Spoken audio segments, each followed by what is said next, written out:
Honorable Minister, Home Minister will reply. सभापति महोदय, आज मैं इस सम्मानीय सदन के सामने एक ऐतिहासिक संकल्प और बिल लेकर उपस्थित हुआ हूं। महोदय, मैं जो दो संकल्प और बिल लाया हूं, उसमें कई सारे सदस्यों ने कुछ शंकाएं व्यक्त करी हैं, कुछ अपने विचार रखे हैं, कुछ जेन्युइन कंसर्न भी सदन के पटल पर रखे हैं, कुछ अपनी पार्टी की विचारधारा को भी, लाइन को भी रखने का प्रयास किया है। मगर मैं सदन के सामने स्पष्ट करना चाहता हूं, एज अ लेजिस्लेटर, मैं जब दोनों संकल्प और बिल लेकर आया हूं, तो मैं मानता हूं कि जम्मू कश्मीर में एक लंबे रक्तपात भरे युग का अंत धारा 370 के समाप्त होने से बनेगा। सभापति महोदय, मैं इसके विषय में जाने के पहले आज हमारे प्रथम राष्ट्रीय अध्यक्ष और जिन्होंने धारा 370 को हटाने के लिए शहादत दी, वो श्यामा प्रसाद मुखर्जी को भी जरूर याद करना चाहता हूं। सभापति महोदय, मैं उन 41,849 लोगों को भी याद करना चाहता हूं जो कश्मीर के अंदर 89 से लेकर 2018 तक जो रक्तपात चला, इसकी भेंट चढ़ गई। कह रहे हैं, कुछ सदस्यों ने कहा कि इसका हिसाब कौन देगा, क्या होगा। मैं पूछना चाहता हूं, ये 41,849 लोग घाटी के और कश्मीर के मरे, इसका हिसाब किसको देना है। और मुझे बहुत स्पष्टता है, ये 41,849 लोग, उनकी जान न जाती सभापति महोदय, अगर धारा 370 न होती। पूरे सदन ने अलग अलग प्रकार से अपने विचार रखे और धारा 370 और 35A पर बहुत सारी बातें करी, मगर ज्यादातर बातें टेक्निकलिटी पर करी। धारा 370 की उपयोगिता के लिए शायद कोई कुछ नहीं। किसी ने कहा कि इतिहास का हिस्सा है, भारत का वादा था, हमारा कमिटमेंट था, वगैरह वगैरह वगैरह। मगर धारा 370 से भारत और विशेषकर जम्मू कश्मीर, लद्दाख और विशेषकर घाटी को क्या प्राप्त होने वाला है, वो किसी ने नहीं बताया। मगर मैं सबसे पहले, सब चीजों को मैं डील करूंगा सभापति महोदय, परंतु सबसे पहले मैं कहना चाहता हूं कि धारा 370 ने जम्मू कश्मीर, लद्दाख और घाटी के लोगों का कितना नुकसान किया है। धारा 370 के रहते मैं आपको बताना चाहता हूं मान्यवर, कि अभी बताया कि 35 से और धारा 370 जाने से क्या हो जाएगा। मैं बताना चाहता हूं कि उदाहरण देकर, देश का विभाजन हुआ, पाकिस्तान की रचना हुई, देश भर में पाकिस्तान से निराश्रित लोग आए, पाकिस्तान से शरणार्थी आए, कुछ पंजाब में गए, कुछ गुजरात में गए, कुछ महाराष्ट्र गए, कुछ जम्मू कश्मीर में भी गए। मान्यवर, जम्मू कश्मीर में जो पाकिस्तान के शरणार्थी गए, उनको आज तक नागरिकता नहीं मिली, वो वहां काउंसिलर भी नहीं बन सकते। क्या ये उनके साथ अन्याय नहीं है? अन्याय है या नहीं? और देश में क्या हुआ? इस देश को 2 प्रधानमंत्री पाकिस्तान से आने वाले शरणार्थियों ने दिए, श्री मनमोहन सिंह और श्री गुजराल साहब। कोई प्रधानमंत्री तो बन सकता है, और जम्मू कश्मीर में जिसने शरण ली वो काउंसिलर नहीं बन सकता है। ये कहां क्या न्याय है? जो इसके पक्ष में खड़े हुए हैं उनको इसका जवाब देना चाहिए। ये कहां का न्याय है और क्यों ये अन्याय? मान्यवर, ये कहते हैं कि 370 और 35 से जाएगी तो कयामत आ जाएगी, और 370 के कारण ही जम्मू कश्मीर भारत के साथ जुड़ा। मैं इसके बाद बताना चाहता हूं, मगर मैं आपके माध्यम से सदन के सभी सदस्यों को, देश को और विशेषकर घाटी की जनता को बताना चाहता हूं कि 370 ने जम्मू कश्मीर, लद्दाख और विशेषकर घाटी का क्या नुकसान किया। मान्यवर, 370 के कारण जम्मू कश्मीर में कभी भी लोकतंत्र परकोलेट नहीं हुआ। 370 और 35 के कारण भ्रष्टाचार बड़ा फला फूला, बड़ा पनपा और चरम सीमा पर पहुंचा। 370 और 35 के कारण ही गरीबी घर कर गई। पूरे देश के अंदर विकास दिखाई पड़ता है। घाटी के गांवों को देखते हैं तब हृदय के अंदर संवेदना आती है, आंख में आंसू आते हैं कि आजादी के 70 साल के बाद ये क्यों गुर्बत में जी रहा है, क्यों गरीबी में जी रहा है। मान्यवर, वहां के आरोग्य को भी इतनी सुविधाएं नहीं मिली, आरोग्य की भी, उसका कारण भी 370 है। विकास नहीं हुआ, जम्मू कश्मीर के विकास में बाधक भी 370 है। शिक्षा लेने के लिए जम्मू कश्मीर के बच्चों को देश भर के शिक्षा संस्थानों में जाना पड़ता है, इसका भी कारण 370 है। ये 370 मान्यवर महिला विरोधी भी है, दलित विरोधी भी है, आदिवासी विरोधी भी है और आतंकवाद की जड़ भी 370। मैं देख रहा हूं अभी सामने, मगर मैं सब चीजों का डिटेल जवाब देना चाहता हूं मान्यवर। सबसे पहले मैं लोकतंत्र की बात करूंगा। इस देश के अंदर संविधान का 73वां और 74वां संशोधन आया, मगर चूंकि 370 थी, वो जम्मू कश्मीर में अप्लाई नहीं हुआ। जम्मू कश्मीर में अप्लाई नहीं हुआ। देश भर के अंदर स्वर्गीय प्रधानमंत्री राजीव गांधी लेकर आए, मगर जम्मू कश्मीर में अप्लाई नहीं हुआ। जब आजाद साहब मुख्यमंत्री थे तब भी नहीं कर पाए। क्यों नहीं कर पाए? क्योंकि वहां धारा 370 थी और वहां कॉन्सेंसस नहीं बन पाता था। मान्यवर, पंचायत और नगर पालिका के चुनाव होते भी नहीं थे। आज भी वहां पर 73 और 74वां संशोधन लागू नहीं हुआ है। आज ये सदन पास करेगा, कल लोकसभा पास करेगी। 73 और 74वां संशोधन ऑटोमेटिकली जम्मू कश्मीर को अप्लाई। मान्यवर, पंचायत के चुनाव वहां नहीं होते थे, नगर पालिका के चुनाव नहीं होते थे। लेजिस्लेटर सुनकर मैं 25 लोगों ने कहा कि लेजिस्लेशन को क्यों भरोसा में। मैं पूछना चाहता हूं, 40,000 से ज्यादा पंच सरपंच का अधिकार 70 साल तक ले लिया, इसका जिम्मेदार कौन है? इसका जिम्मेदार है 370। माननीय राष्ट्रपति शासन हुआ, राष्ट्रपति शासन में माननीय प्रधानमंत्री जी ने आग्रह किया और जम्मू कश्मीर के पंचायत एक्ट के तहत वहां चुनाव हुए। आज 40,000 पंच सरपंच गांव की सेवा सिद्धि कर रहे हैं, उनके हाथ में 3500 करोड़ रुपया पहुंचा। यह अधिकार नहीं मिला, मगर कोई नहीं बोलेगा। हमें कहते हैं वोट बैंक की राजनीति करें। क्यों घाटी में सिर्फ मुसलमान रहते हैं? क्या कहना चाहते हैं आप? घाटी में भी मुसलमान भी रहते हैं, हिंदू भी रहते हैं, सिख भी रहते हैं, बौद्ध भी रहते हैं, जैन भी रहते हैं। धारा 370 अच्छी है तो सबके लिए अच्छी है और बुरी है तो सबके लिए बुरी है। हम धर्म की राजनीति नहीं करते। मान्यवर, 3 परिवारों के शासन ने जम्मू कश्मीर को बैन में रखा। जम्मू कश्मीर के अंदर लोकतंत्र को परकोलेट नहीं होने दिया और आज ये राष्ट्रपति शासन के अंदर प्रधानमंत्री जी के अगुवाई में वहां पर चुनाव हुआ। 40,000 पद सरपंच आज काम कर रहे हैं। चुनाव में एक बूंद भी खून की भूमि पर नहीं गिरी, शांतिपूर्ण चुनाव हुआ और 5-5%, 7-7% वोट लेकर ये देश की सबसे बड़ी पंचायत में जो लोग आते हैं, मैं उनको कहना चाहता हूं 50-50% वोटिंग हुआ। ये बात बताती है कि जम्मू कश्मीर की जनता जमहूरियत चाहती है, लोकतंत्र चाहती है। अभी भी मैं कहना चाहता हूं कि एक बार संपर्क बनाइए, राजनीति से ऊपर उठिए, वोट बैंक की राजनीति को किनारे करिए, तो आपको मालूम पड़ेगा कि 370 ने जम्मू कश्मीर का कितना किया। मान्यवर, मैंने कहा जम्मू कश्मीर की गरीबी के लिए, जम्मू कश्मीर की गरीबी के लिए 370 जिम्मेदार है और मैं कुछ आंकड़े देना चाहता हूं। 2004 से 2019 तक 2,77,000 करोड़ रुपया जम्मू कश्मीर को भारत सरकार की ओर से भेजा गया। 2,77,000 करोड़ रुपया नरेंद्र मोदी पैकेज के अलावा। मान्यवर, नीचे देखते हैं तो जमीन पर कुछ नहीं।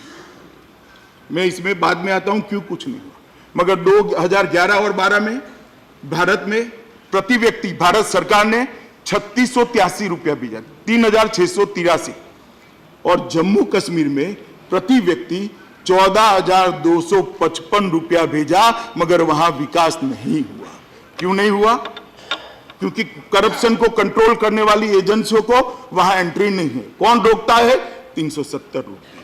मान्यवर, 2017 से 18 भारत में प्रति व्यक्ति एवरेज 17-18 में 8,227 रुपया भारत सरकार ने भेजा, और जम्मू कश्मीर में प्रति व्यक्ति खर्च 27,358 रुपया, मगर नीचे तक नहीं जाता, क्योंकि धारा 370 ने मोनोपोली बनाई है।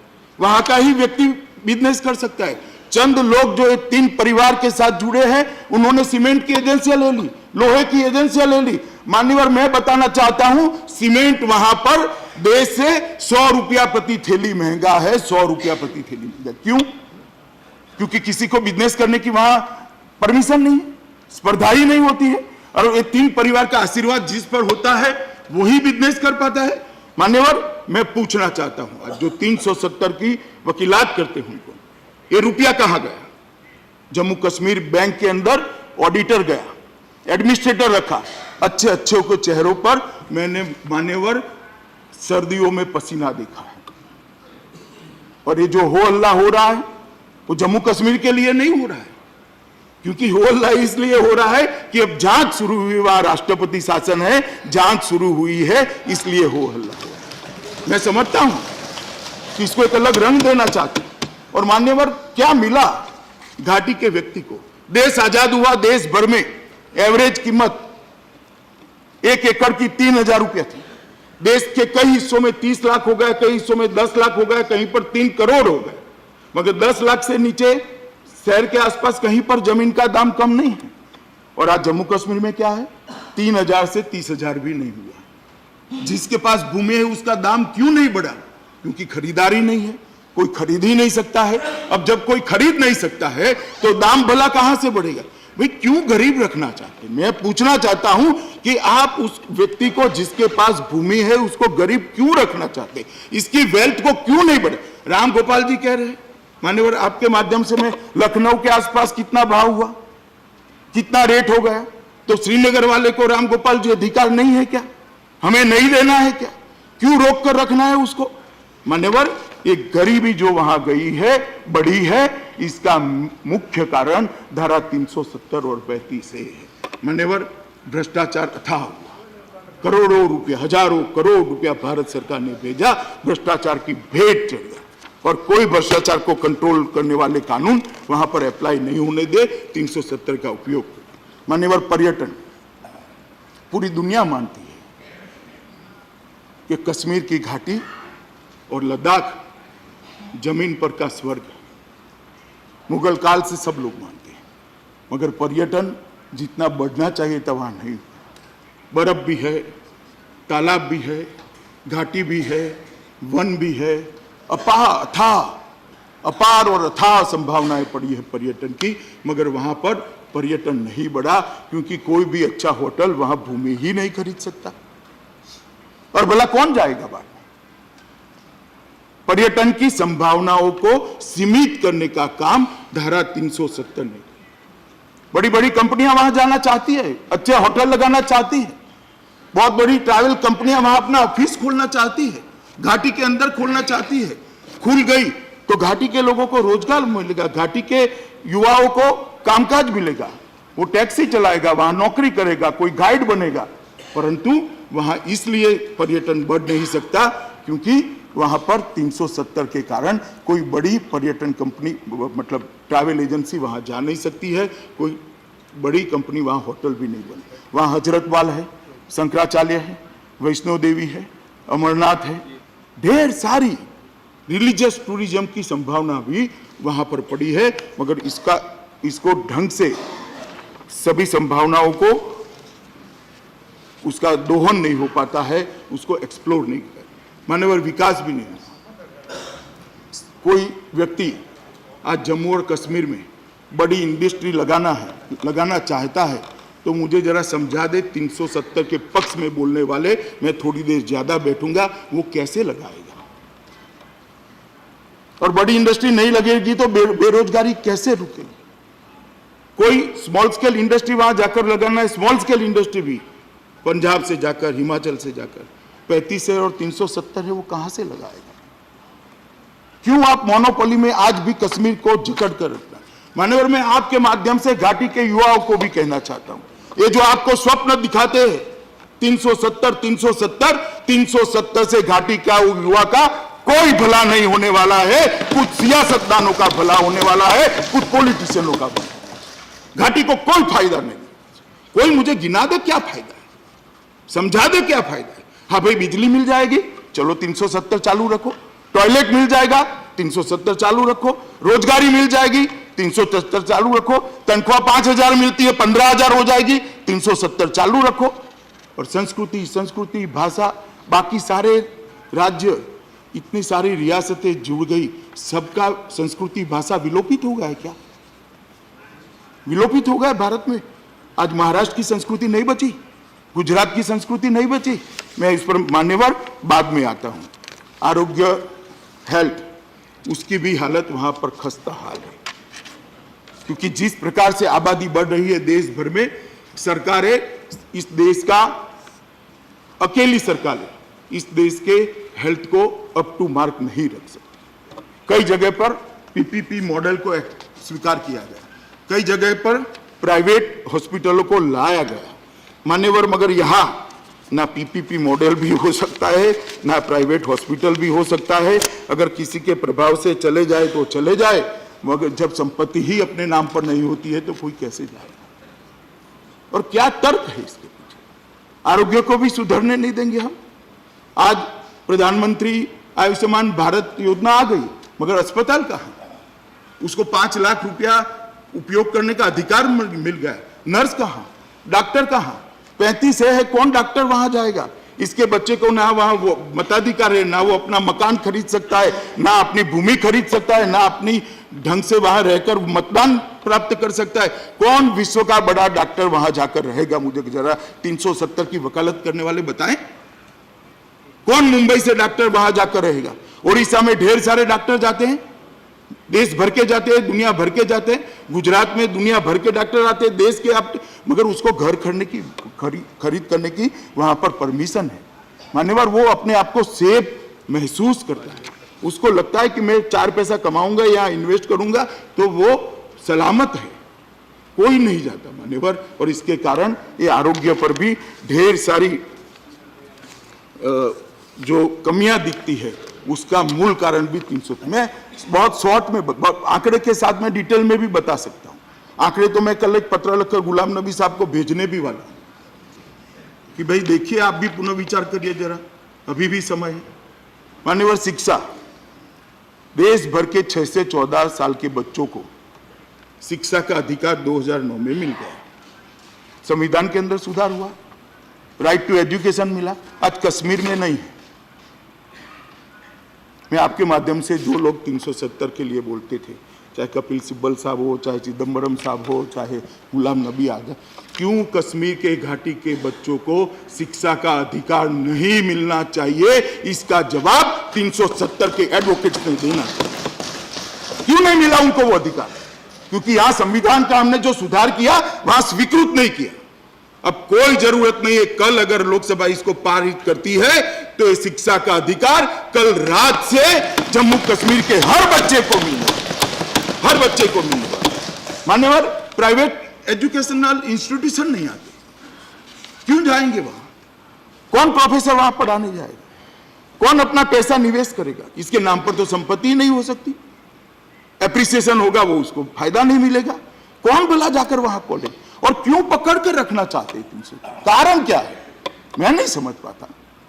मान्यवर, कोई कारण हो तो बताना चाहिए। आप अचानक बिल लेकर आए, हमें मौका नहीं दिया, हमें ये नहीं किया। मैं बताना चाहता हूं, हम तो साहब राष्ट्रहित का बिल लेकर आए थे।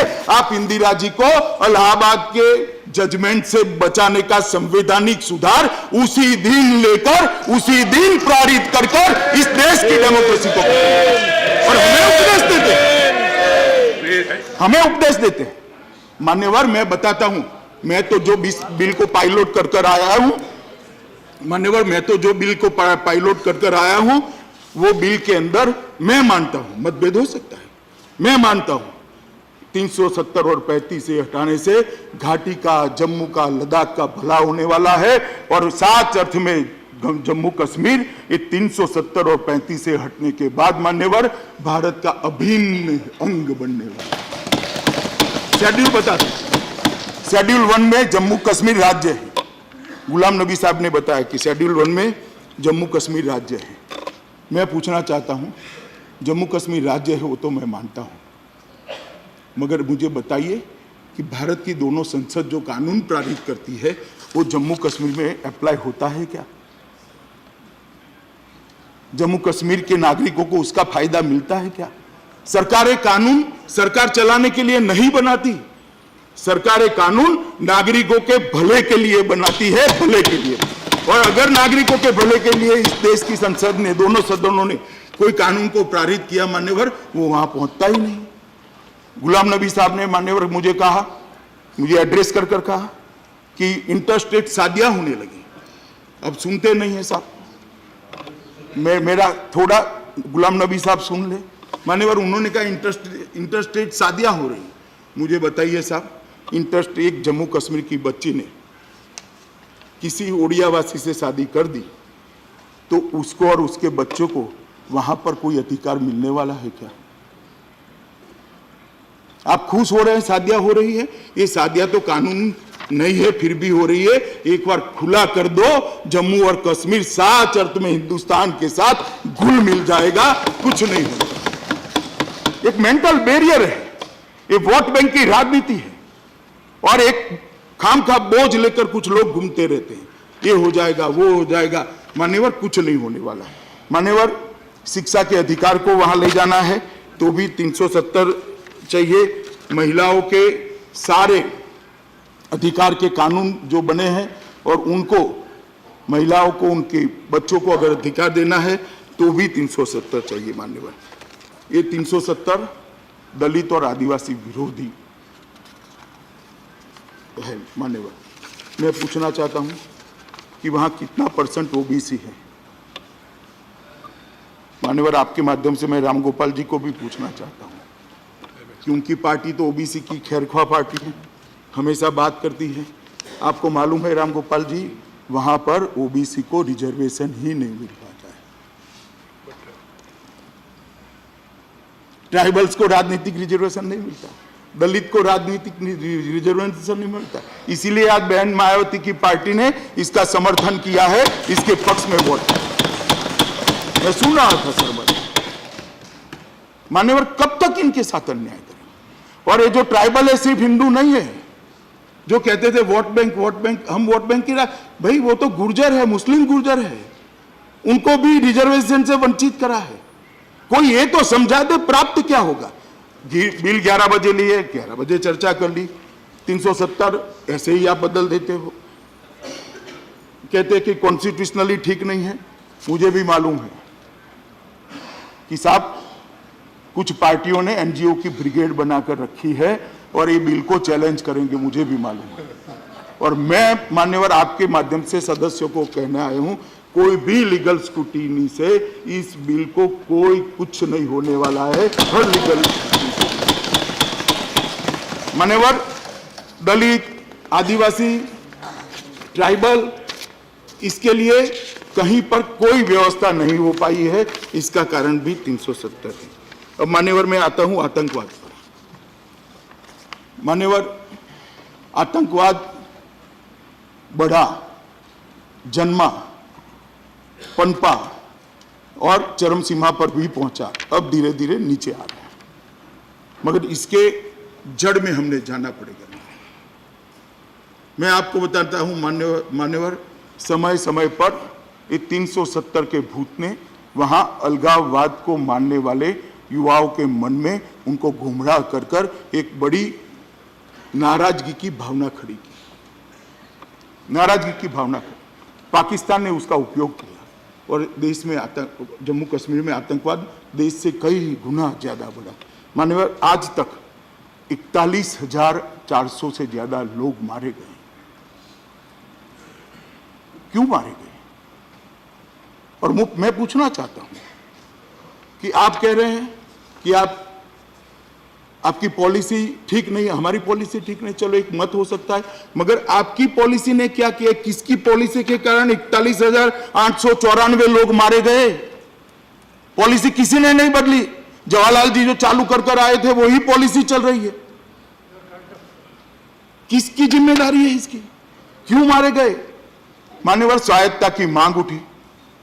पाकिस्तान 3 युद्ध हारने के बाद 1988 में जनरल जियाउल हक ने ऑपरेशन टोपैक को स्वीकृति दी। इसके अंदर भी 370 का उल्लेख है। उन्होंने कहा है ये 370 कलम जब तक है तब तक कश्मीर का युवा भारत के साथ जुड़ नहीं सकता। एक ग्रुप ऐसे खड़े करिए जो कश्मीर के युवा को गुमराह करे और भारत की मेन स्ट्रीम से अलग करे। और ये 88 में ऑपरेशन टोपैक की शुरुआत हुई। 89 से यहां पर आतंकवाद शुरू हुआ। और मैं पूछना चाहता हूं कि पाकिस्तान तो पूरे पाक प्रेरित जो ग्रुप्स हैं, आतंकवादी हैं, वो तो पूरे देश में आतंकवाद फैलाना चाहते हैं। क्यों राजस्थान का युवा गुमराह नहीं होता? क्यों गुजरात का युवा गुमराह नहीं होता? गुजरात में भी पाकिस्तान की बॉर्डर है। क्यों उड़ीसा का युवा गुमराह नहीं होता? क्यों बिहार का युवा गुमराह नहीं होता? क्योंकि वहां 370 नहीं है, वहां कोई अलगाववाद का भूत नहीं।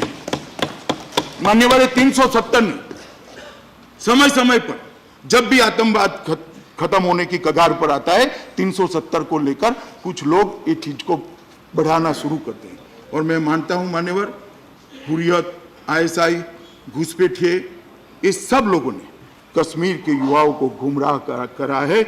और 1990 से 2018 तक 41,894 लोगों को अपने जान से हाथ धोने पड़े हैं। मान्यवर, यह आंकड़ा छोटा नहीं है। रक्तपात हो जाएगा, ये हो जाएगा। क्यों ऐसी शुभकामनाएं देते हैं भैया? हम एक नया प्रयोग कर रहे हैं, आप कहिए कि भाई चलो सब अच्छे से हो, शांति से हो। क्या संदेश जाएगा घाटी में? आप यहां खड़े रह होकर कहोगे रक्तपात हो जाएगा? हम क्या ये सदन रक्तपात कराना चाहता है? ये सदन घाटी में क्या संदेश डालना चाहता है? क्या आप जीते रहो 18वीं सदी की व्यवस्थाओं में? उनको अधिकार नहीं है 21वीं सदी की व्यवस्थाओं के अंदर जीने का? और साहब, ये जो लोग उकसाते हैं ना, उनके बेटे बेटियां सब लंदन और अमेरिका में के अंदर पढ़ाई करते हैं। जरा पढ़े वहां की स्कूल के अंदर, जरा पढ़े वहां की कॉलेज के अंदर, तब मालूम पड़ेगा धारा 370 क्या है। 370 के जितने एडवोकेट्स हैं, इनके बेटे कहां पढ़ते हैं पूछिए साहब। उनको चिंता नहीं है क्योंकि अपने तो सब कर लिया अच्छे से। मगर घाटी के युवा को आज भी अनपढ़ रखने के लिए, घाटी के युवा का विकास न करने के लिए ये 370 एक बहुत बड़ी बाधक है। और मैं स्पष्टता से मानता हूं मान्यवर, जब तक 370 और 35 है, कश्मीर के अंदर से आतंकवाद की समाप्ति नहीं हो सकती है, नहीं हो सकती। निहायत जरूरी है कश्मीर को आतंकवाद से मुक्त करने के लिए कि धारा 370 लाई जाए। हम मोदी जी के नेतृत्व में जो सरकार चल रही है, हम घाटी के युवाओं को मान्यवर गले लगाना चाहते हैं, उसको एक अच्छा भविष्य देना चाहते हैं, अच्छी शिक्षा देना चाहते हैं, अच्छी स्वास्थ्य की सुविधाओं देना चाहते हैं। वहां इंडस्ट्री लगेगी, उसको रोजगार मिलेगा। वहां टूरिस्ट जाएंगे, उसको रोजगार मिलेगा। उसको संपन्न बनाना चाहते हैं। बाकी भारत के अंदर जिस प्रकार से विकास हुआ है उसी तरह से कश्मीर के अंदर विकास हो, इसके लिए ये 370 का ऑब्स्टेकल निकालना जरूरी है। और मैं आज भी कहना चाहता हूं मान्यवर, आज भी कहना चाहता हूं कि जवाहरलाल नेहरू जी ने भी कहा था कि 370 चिंता मत करो, घिसते घिसते घिस जाएगी, मगर 370 को इतने जतन से संभाल कर रखा, 70 साल हुए, घिसी नहीं। और आप मुझे बताइए, ये टेम्पररी प्रोविजन है, सब स्वीकार करते हैं। टेम्पररी शब्द 70 साल तक चल सकता है क्या? कब जाएगा? कैसे जाएगा? ये टेम्पररी प्रोविजन को कब तक चलाना है? और आप कह रहे हो, कुछ सदस्यों ने कह दिया कि सरदार पटेल जम्मू कश्मीर को पाकिस्तान को देना चाहते थे। मेरा तो आग्रह है मान्यवर, इस प्रकार की बातों को आपने रिकॉर्ड पर से दूर कर देना चाहिए, इसका संज्ञान लेना चाहिए। सरदार पटेल ने देश के अंदर 650 से ज्यादा रियासतों को जोड़कर अखंड भारत बनाने का प्रयास किया। और आप कह रहे हो कि वो जम्मू कश्मीर को पाकिस्तान को देना चाहते हैं। मैं रिकॉर्ड साफ कर दूं, जम्मू कश्मीर को कभी सरदार पटेल ने डील नहीं किया था। सरदार पटेल ने डील किया जूनागढ़ को, आज भारत में है विदाउट 370 है। डील किया हैदराबाद को, भारत में है विदाउट 370 है। जम्मू कश्मीर को डील किया पंडित नेहरू ने और विथ 370 है। और आज हम भी कर रहे हैं। नहीं, सरदार पटेल के पास ये मसला था ही नहीं। मैं मेरे मंत्रालय की फाइल 601 के मामले में अहिंगर और सरदार पटेल बराबर जो कॉन्स्टिट्यूएंट असेंबली नहीं, मैं 370 की बात नहीं कर रहा। पाकिस्तान को देने के लिए कहा वो विषय। मान्यवर, मैं स्पष्टता कर दूं फिर से, गुलाम नबी आजाद ध्यान से सुनते नहीं है, शायद वो रीथिंकिंग करे, मेरी बात सुन करके 370 के पक्ष में वोट डालना, इसलिए ध्यान से सुन नहीं रहे। मान्यवर, मैं बताता हूं आपको कि मैंने ये नहीं कहा कि कॉन्स्टिट्यूएंट असेंबली ने किसने क्या कहा। ये मामले को कौन देख रहा था, इसमें कहीं सरदार पटेल साहब का जिक्र ही नहीं है, दखल भी नहीं। और मैं बताता हूं मगर रेको जरा भी दखल नहीं। जब पंडित नेहरू अमेरिका में थे और ये 370 मैं 370 की बात नहीं कर रहा। 370 डिस्कस अभी भी आप समझ रहे हैं। अहिंगर और सरदार पटेल और मौलाना आजाद 370 के बारे में नहीं। मैं 370 के बारे में कह ही नहीं रहा, भारतीय संघ के साथ संधि के बारे में कह रहा हूं। इसमें कहीं भी और भी सरदार पटेल नहीं थे।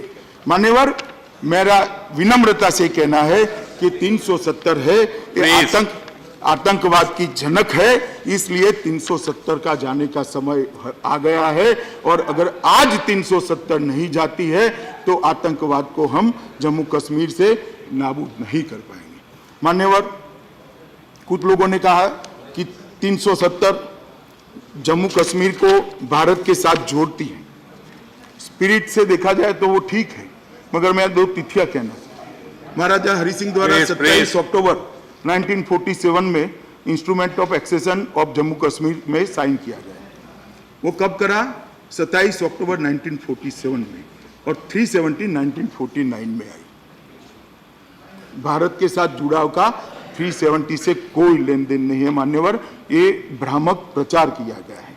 मान्यवर, कहते कि 370 नहीं रहेगी तो भारत से जम्मू कश्मीर अलग हो जाएगा। मेरी समझ में नहीं आता मान्यवर कैसे अलग हो जाएगा।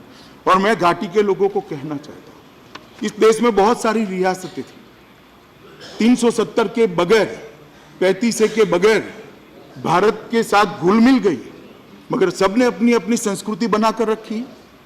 मराठियों ने, महाराष्ट्र ने अपनी संस्कृति बनाकर रखी, भाषा भी संभाल कर रखी। गुजरात ने अपनी संस्कृति बनाकर रखी, भाषा भी संभाल कर रखी है। तमिलनाडु ने अपनी संस्कृति बनाकर रखी, अपनी भाषा को भी वो प्रोटेक्ट करते हैं। तेलुगु राज्यों ने अपनी संस्कृति बनाकर रखी, अपनी भाषा को। 370 कहां से, किस प्रकार से आपकी संस्कृति को प्रोटेक्ट करता है, मेरी ये समझ में नहीं आता है। वो प्रोटेक्ट करता है केवल और केवल 3 सियासतदानों के परिवार को प्रोटेक्ट करता है, वो नहीं चाहता। और 370 को पूरे देश के अंदर वोट बैंक का मुद्दा बनाया हुआ। और गुलाम नबी साहब ने कहा कि यहां तो बम फूट गया सुबह, मैंने बम फोड़ दिया कि 370 ये 33 से ये सब लेकर आया। मुझे तो मालूम नहीं पड़ता साहब, 1950 से मेरे पार्टी के अंदर हर घोषणा पत्र में के अंदर है कि हम 370 को निकाल देंगे। इस बार भी था, क्योंकि हमारा शुरू से मानना है कि जम्मू कश्मीर के हित में नहीं है, भारत के हित में तो नहीं ही है, मगर जम्मू कश्मीर के हित में भी नहीं है, और विशेषकर घाटी के हित में नहीं है। मान्यवर, इसलिए मैं मानता हूं कि 370 तुरंत जानना चाहिए। मान्यवर, 1964 के अंदर लोकसभा के अंदर एक चर्चा हुई थी, लोकसभा के अंदर चर्चा हुई, इसमें राम मनोहर लोहिया जी ने एक बहुत, आपके माध्यम से मैं राम गोपाल जी को थोड़ा याद, लोहिया जी की बात कर रहा हूँ, राम मनोहर लोहिया जी ने कहा कि जब तक धारा 370 है, भारत और कश्मीर का एकीकरण नहीं हो सकता है, एक रूपता नहीं आ सकती है। मधुलिमिया ने कहा, सरजू पांडे ने कहा, एच ए मुखर्जी ने कहा, इंदर मल्होत्रा ने कहा, समनानी ने कहा, अब्दुल गनी कश्मीर के ही मुस्लिम सांसद थे, उन्होंने कहा, गोपाल दत्त मैंगी ने भी कहा, श्यामलाल सराफ ने कहा और कांग्रेस के 14 संसद सदस्यों ने भी कहा। सदन को स्थगित कर दिया। उस वक्त भी रूल का भंग हुआ था। सदन को स्थगित कर दिया। दूसरे दिन व्हीप डाला और व्हीप डालकर कांग्रेस के लोग इसके पक्ष में वोट न डाले, इसकी व्यवस्था कर चर्चा हुई। मगर उस वक्त इस देश के गृहमंत्री, तत्कालीन गृहमंत्री गुलजारी लाल नंदा ने कहना पड़ा, बहुत सारे सदस्यों की भावना है, हम अभी ये उचित समय नहीं है, कुछ ही समय के अंदर इस पर सोच विचार कर कदम उठाएंगे, संवैधानिक कदम उठाएंगे। मेरा जन्म 64 में हुआ था, सब 55 साल चले गए। ये उचित समय आया नहीं। उचित समय तब आया जब श्री नरेंद्र मोदी इस देश के प्रधानमंत्री। मान्यवर, इसमें कोई उचित समय की जरूरत नहीं थी। पॉलिटिकल विल चाहिए थी। मत बैंक की राजनीति से ऊपर उठकर देश के लिए फैसला करने का जिगर चाहिए था और वो जिगर हमारे प्रधानमंत्री नरेंद्र मोदी। और मान्यवर, ये पॉलिटिकल विल के कारण ही आज 370 को सीज करने का प्रस्ताव लेकर मैं इस सदन के सामने आया हूं। मान्यवर, 370 का बहुत सारा अच्छा बुरा उपयोग दुरुपयोग भी हुआ है। मैं एक छोटा सा उदाहरण देना चाहता हूँ। इमरजेंसी आई, इंदिरा जी एक प्रस्ताव लेकर आई कि सारे विधायक मंडल और सारी संसद का कालखंड 6 साल कर देंगे। तब से जम्मू कश्मीर असेंबली ने 370 होते हुए उसको एडॉप्ट कर दिया और 6 साल कर दिया। बाद में मोरारजी देसाई आए। मोरारजी भाई आए, उन्होंने डू अनडू कर दिया। 6 साल से फिर से 5 साल किया, मगर 370 के कारण वहां 5 साल नहीं हुआ, आज भी 6 साल ही है। इस प्रकार से अगर आप इसको ऑपरेट करोगे तो मैं मानता हूं मान्यवर कि ठीक नहीं होगा। काफी सारे सदस्यों ने काफी सारी बात जानना चाही। प्रसन्न आचार्य जी ने कहा कि अगर ये प्रस्ताव पारित होता है तो आप रिजर्वेशन का बिल लेकर क्यों आए। मैं प्रसन्न आचार्य जी को स्पष्टता करना चाहता हूं कि रिजर्वेशन का बिल लेकर मैं इसलिए आया हूं कि सदन में तो आज पास हो जाएगा साथ में, मगर वहां का सदन क्या करेगा मुझे मालूम नहीं है, इसलिए मैं लेकर आया हूं। अगर वहां का सदन भी पास कर देगा तो मैं रिजर्वेशन के बिल को नहीं मूव करूंगा, क्योंकि रिजर्वेशन के बिल को मूव करने की जरूरत ही नहीं होगी। 10% रिजर्वेशन ऑटोमेटिकली जम्मू कश्मीर को अप्लाई करेगा। और उस सबसे पहली शुरुआत स्वपन दास जी ने कहा 370 के लिए संवैधानिक सुधार की जरूरत है या नहीं है। स्वपन दास जी, नहीं है। अगर सभापति महोदय कहते हैं तो मैं पूरा कॉन्स्टिट्यूशनल पोजीशन भी सदन के सामने रखने के लिए तैयार हूं, मगर ये नहीं है। उन्होंने कहा कि कब तक ये यूटी रहेगा। मान्यवर, मैं गुलाम नबी साहब और जितने सारे लोगों ने, बहुत सारे लोगों ने यूटी बनाने पर अपनी आपत्ति दर्ज करी। मैं निश्चित रूप से उनको आश्वस्त करना चाहता हूं कि जैसे ही नॉर्मल परिस्थिति हो जाएगी, उचित समय आएगा, हम इसको फिर से स्टेट बनाने के लिए हम।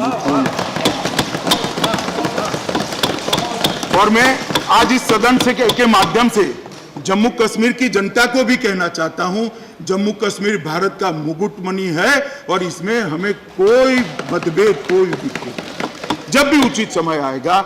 मगर जिस प्रकार के भाषण हो रहे आज, मुझे लगता है कि थोड़ा लंबा समय जाएगा, क्योंकि ये भाषण बाद में घाटी में भी होने वाले हैं। अगर स्थिति नॉर्मल होती है तो हमें कोई ज्यादा इसको लंबा करने में कोई शौक नहीं है, ना हम करना चाहते हैं। वाइको जी ने कहा कासावो बन जाएगा कश्मीर। वाइको जी, आश्वस्त रहिए, कुछ कासावो नहीं हो जाएगा। ये स्वर्ग था, है और रहने वाला। कासावो नहीं बनने देंगे, आप चिंता मत करिए। आपको वही करना है। श्रीमान शिवा ने कहा कि भाई ये बाकी सारे राज्यों के अंदर भी ये रूट आप लेंगे। मैं माननीय सदस्य शिवा जी को और सारे सदन को आश्वस्त करना चाहता हूं, बाकी कोई राज्य में 370 नहीं है, इस प्रकार की विशिष्ट परिस्थिति भी नहीं है। ढेर सारे विभाजन आजादी के बाद हुए हैं, हमने भी करे। हमने उत्तराखंड बनाया, हमने झारखंड बनाया, हमने छत्तीसगढ़ बनाया, आपने आंध्र और तेलंगाना बनाया, और मुझे इतने सारे सलाह देते हैं मान्यवर, मैं उनको आंध्र तेलंगाना के डिवीजन का दृश्य जरा आंख बंद कर याद करे कैसे करा था। मैं तो सिर्फ उस दिन बिल, आज बिल लाया और आज पारित करने का आग्रह किया, आपने आपके विशेषाधिकार का उपयोग करके मुझे अनुमति दे दी, कृपा हो गई आपकी, तो मैं बिल पास कर रहा हूं। आपने तो सार्जेंट से उठाकर सबको बाहर डाला, दरवाजे बंद करे, टीवी बंद करा, और उसके बाद में आंध्र और तेलंगाना बनाया था, जो आज में नहीं। तो हमें मत समझाइए कि किस तरह से होता है। मान्यवर गुलाम नबी आजाद साहब ने कहा कि हजारों विधवा हुई हैं कश्मीर की 370 को बचाने के लिए, 370 को बचाने के लिए या कश्मीर को बचाने के लिए कम विधवा हुए गुलाम नबी आजाद साहब। विधवाएं जरूर हुई हैं, 41,000 से ज्यादा लोग मारे गए हुई हैं, मगर 370 के कारण। और मैं स्पष्ट संदेश देना चाहता हूं घाटी के लोगों को, 70 साल तक 370 के साथ जिए। ये 370 के वादों को कांग्रेस सरकारों ने बार बार दोहराया, गुमराह किया। मैं कहता हूं हमें 5 साल दे दीजिए, हम कश्मीर को देश का सबसे ज्यादा विकसित राज्य बनाएंगे। मैं कश्मीर घाटी के युवाओं को कहना चाहता हूं, भरोसा करिए नरेंद्र मोदी जी की सरकार पर, कुछ नहीं होने वाला। ये बरकरार रहे हैं, गुमराह कर रहे हैं, जो आपको अपनी पॉलिटिक्स के लिए कर रहे हैं, उनकी मत सुनिए। मैं कहना चाहता हूं आपके माध्यम से मान्यवर कश्मीर के युवाओं को कि एक 5 साल के अंदर कश्मीर के अंदर परिवर्तन आएगा, तब जाकर आपको मालूम पड़ेगा कि 70 साल जो चीज को लेकर निकले वो चीज ही ठीक नहीं, तब जाकर मालूम पड़ेगा। मान्यवर बाद में फाइनल सॉल्यूशन के बारे में टिप्पणियां की, मगर मैं मानता हूं मान्यवर, मैं फिर से रिपीट करना चाहता हूं, एक सदस्य ने कहा था कि ये कश्मीर समस्या का फाइनल सॉल्यूशन है। मान्यवर समय जरूर लगेगा, मगर रास्ता 370 का रिमूवल ही रास्ता है और कोई रास्ता नहीं है, ये मैं निश्चित रूप से मानता हूं मान्यवर। और दूसरा,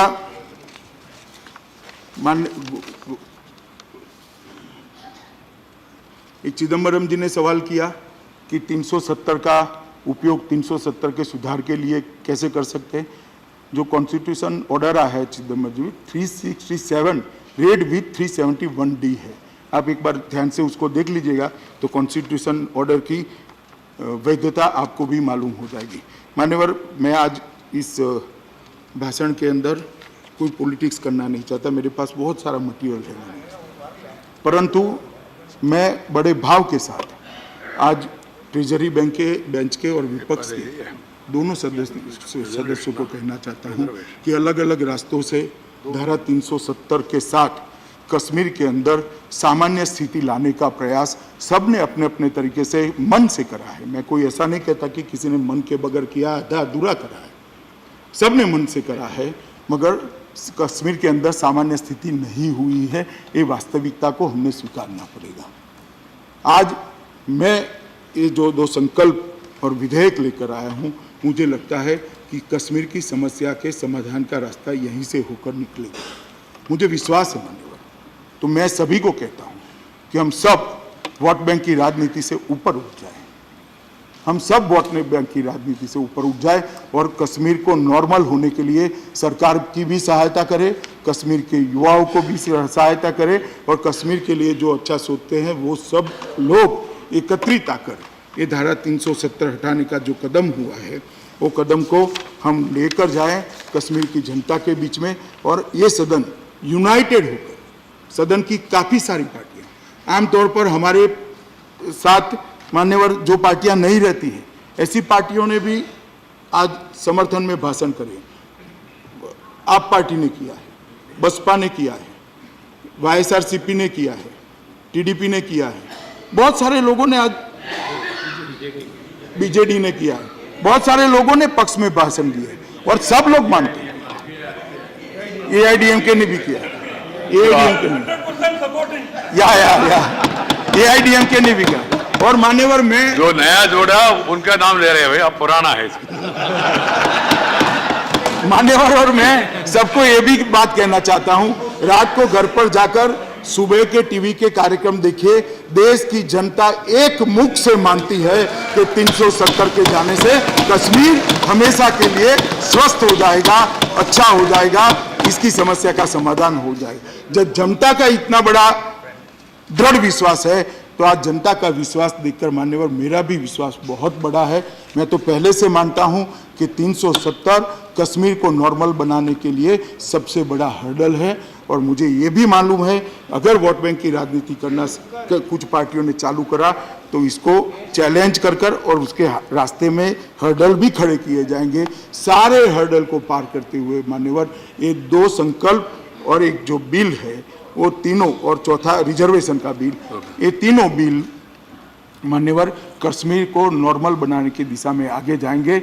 और मुझे भरोसा है कि कुछ ही दिनों में हम हंसता डोलता खेलता कश्मीर देखेंगे, और ये जो बम धमाके, गोलियां, बंदूकें और आतंकवाद जो वहाँ दिख रहा है उसकी जगह हंसते खेलते बच्चे स्कूल के अंदर जाएंगे, बूढ़ों का इलाज भी होता होगा, युवाओं को रोजगारी भी मिलती होगी, और दाल लेक के अंदर कोई भी नागरिक किसी भी प्रकार के डर के बगैर आराम से अपने परिवार के साथ जा पाएगा। ऐसे कश्मीर की हम रचना करेंगे। तो मैं सभी को निवेदन करना चाहता हूं कि कृपया इस दोनों संकल्पों का और बिल का दोनों आप समर्थन करिए और एक अच्छा मैसेज कश्मीर के अंदर हम डालिए। इतनी करबद्ध विनंती कर मैं मेरी बात को समाप्त करता हूं।